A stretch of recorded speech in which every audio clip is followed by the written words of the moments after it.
The Haunting of Zelda.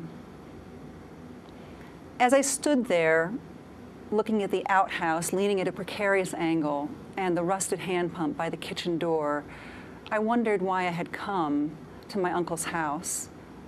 He had died not long ago, and ever since the funeral, my father had been unable to enter the house where he had grown up with his brother and his two sisters.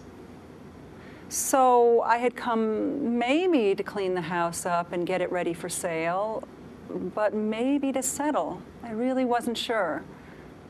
Now, empty houses are usually still as death, but when I opened that front door, I was met with a distinct impression of voices recently hushed.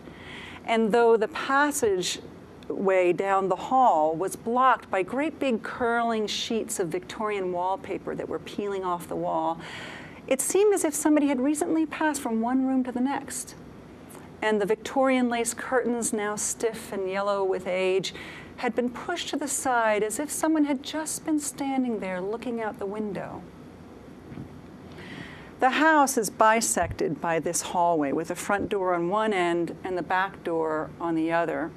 So I made my way gingerly down the hall past the wallpaper to open the doors to air it out because it was so dusty. It looked like my uncle had not cleaned it in years.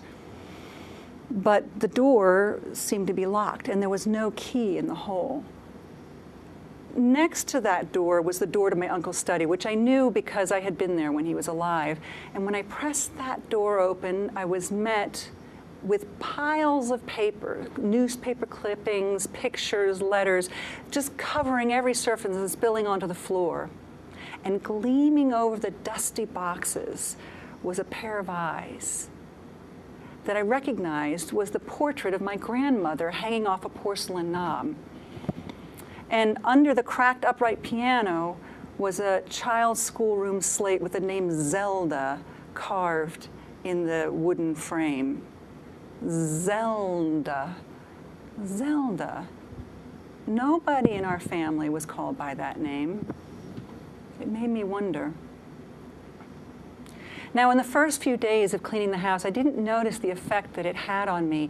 At night, it whispered to itself, an ongoing hushaby of creaking floorboards and shifting timbers, a soft, sighing recantation of long-dead secrets. But many times I would be awakened from the refuge of sleep by the ruffled purr of the boiler igniting itself. But was it the boiler that had awoken me? Sometimes I would lie there listening to the sound of my breath and become frightened that the breath was not my own. And once, in the early, somber blues of dawn, one sound distinguished itself from all the rest, a light footfall outside my bedroom door. By day, as I cleaned, a miscellany of noises began to follow me around the house. A little tapping here, a little knocking there. I would be washing the door in the living room and I would hear a little tapping behind it. I'd open the door, but there was nothing there.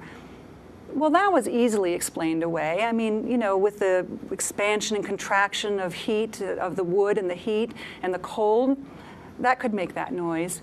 But then I'd go to the kitchen and to empty the bucket of water, and I'd hear this irritated shuffling noise under the kitchen table. It started to make me edgy. I was constantly jumping and turning around with pounding heart. By day, as I cleaned, I told myself that habit is a blind and powerful force, that objects could have a memory of sorts.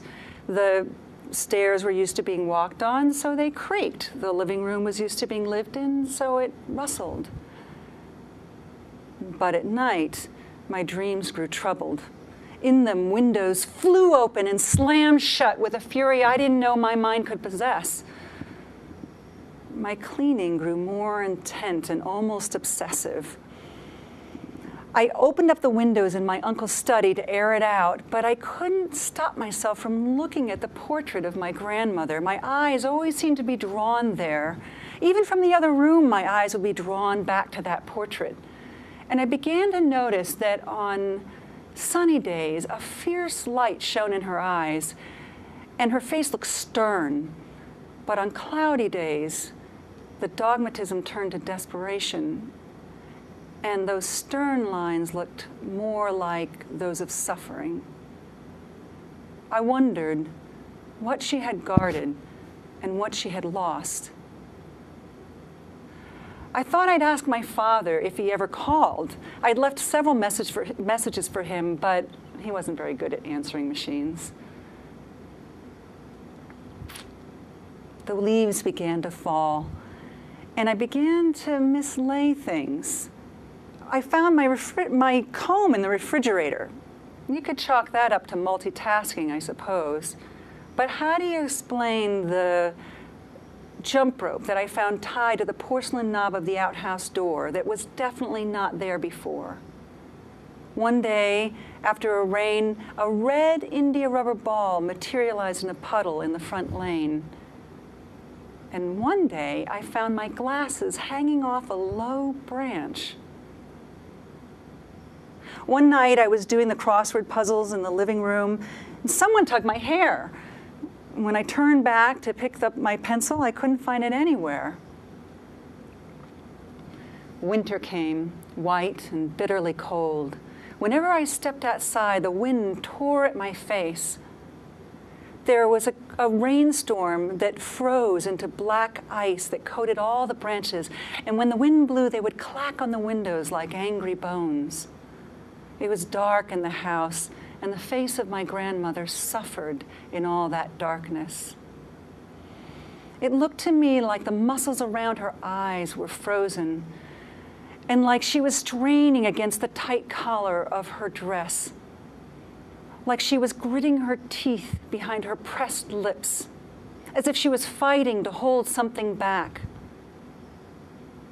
And the little noises steadily grew louder and more violent. I found a doll with bite marks in the arm that definitely were not there before. The leg of my favorite chair one day caved in and the whole thing thudded to one side. Again, I tried to explain that away. It was old furniture. It wasn't used to this new activity. But one day, the mirror on my grandmother's vanity suddenly slammed backwards into the wall. And one morning, I was wounded to find my favorite bowl smashed. And what was worse, it was smashed with such force that it was nothing but colored sand. I began to wake exhausted by dreams, but I couldn't remember them as anything but these dark shapes that hung over me for the better part of the day.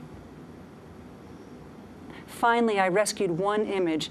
It was the image of a young girl, maybe 4, maybe 5, with wavy blonde hair and gray eyes. But she was running outside in the snow with bare feet. Her coat was unbuttoned and the dress trailed out. And I called to her, and she turned around and looked at me, but she wouldn't come, and her brow was furrowed in anger. I brooded on her face all day long. That night, I sat in the living room with a blanket wrapped around my legs because it was so cold. The wind was whipping up around the edge of the house, making high bottle notes on the lip of the chimney. I kept stirring the fire, but it seemed more like it was sucking the warmth out of the room rather than warming it up. All of a sudden, I noticed that the hair on the back of my neck was standing up. I'd heard something. Mama! Something other than the wind. It was a small, high voice at the back door. Mama! Mama! Let me in! I stopped breathing to hear it better. The voice went on, so sad, so persistent. Suddenly, I stood up. I knew it was Zelda. She was here. What should I do? Should I let her in? What if she was angry? What if she wanted revenge? What could I do to help her? But the voice went on, so persistent, so sad, just calling, Mama, Mama, Mommy, let me in. Not angry at all, just confused. Suddenly, I understood the expression on my grandmother's face. She had always heard that voice, and her insides ripped to get to it. I became speed itself. I picked up the poker and I threw myself at the door and I wrenched at it. I jammed the poker around the edge to see if I could lever it open, but I couldn't open the door. I threw down the poker and I ran out of the front of the house and all the way around to the back. And there, up against the back door, was nothing but a snowdrift that the wind had blown up. And the wind was gone, and the voice had stopped. And I stood there, empty. If it would have helped, I would have picked the very snow up in my arms, and perhaps it would have helped me. The house was quiet after that. Not a timber stirred. Silence saturated the woodwork, numbing all fear and pain. And the silence was worse to me than all the scary noises I had ever heard. And I recognized the silence. It was the silence of my father. Dad, I finally got him on the phone. Who's Zelda? There was a sudden absence on the other end of the line, almost as if he'd hung up, a tiny void. And then he spoke hazily. Oh, haven't I ever told you about... Zelda was his youngest sister. She was too young to go to school with all the other kids, so she stayed home every day with her mother while my grandmother was trying to get her work done. And one day, she must have been pestering the life out of my grandmother, and so my grandmother bundled her up and sent her out into the snow and the fresh air to play, because it was good for her lungs. And then she got back to whatever it was she was doing. But she lost track of time. Hours passed, and she forgot all about Zelda. When she remembered, she ran outside in a panic. Zelda! Zelda! But no one answered. She looked down in the snow and she found her footsteps and she followed them and they led her all over to the jump rope, to the red India rubber ball, and all the way around to the back of the house, where there she was lying in a tiny weeping heap up against the back door, shaken and blue with cold. You see, she was too young to understand that that was the back door, not the front door, and that they never used that door. It had been nailed shut. There was furniture in front of it, and that nobody would even think to listen for a child at that door. She got chilled and caught a cold, and the cold turned to pneumonia, and she died. And my grandmother took to her bed in grief and stayed there for a long time. How long? I asked my father. I don't know, he said. And I could imagine him and his brother standing by their mother's bedside in some mute eternity, waiting for her to rise. And then my grandmother says that she had a vision, that Jesus Christ appeared to her at the foot of her bed, floating in midair, his eyes glittering on either side of his nose, of his hawkish nose, and his bare toes splayed from so much barefoot walking. And he held his arms out to her and he said, "You are saved." And that's what gave my grandmother the strength to rise from her bed and go on with her life. You see, my father said, she was afraid. She thought she was going to hell for sure for what she had done, and she didn't mind the idea of punishment. She felt she deserved it, but what she couldn't bear was the thought that if she went to hell, she would never see her baby girl again. So when Christ said that she was saved, she rejoiced, because she knew she'd meet her again.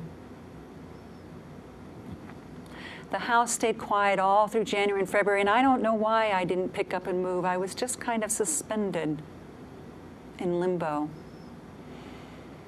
But the seasons change as they always do, and with the softening of the cold, the little voices, the little sounds returned. I could have cried with relief, because even though I knew how strange it was to make a place at the table for the spirit of loss, I welcomed her in. I relished the little noises that followed me around the house. I laughed at looking at things that I knew I hadn't mislaid.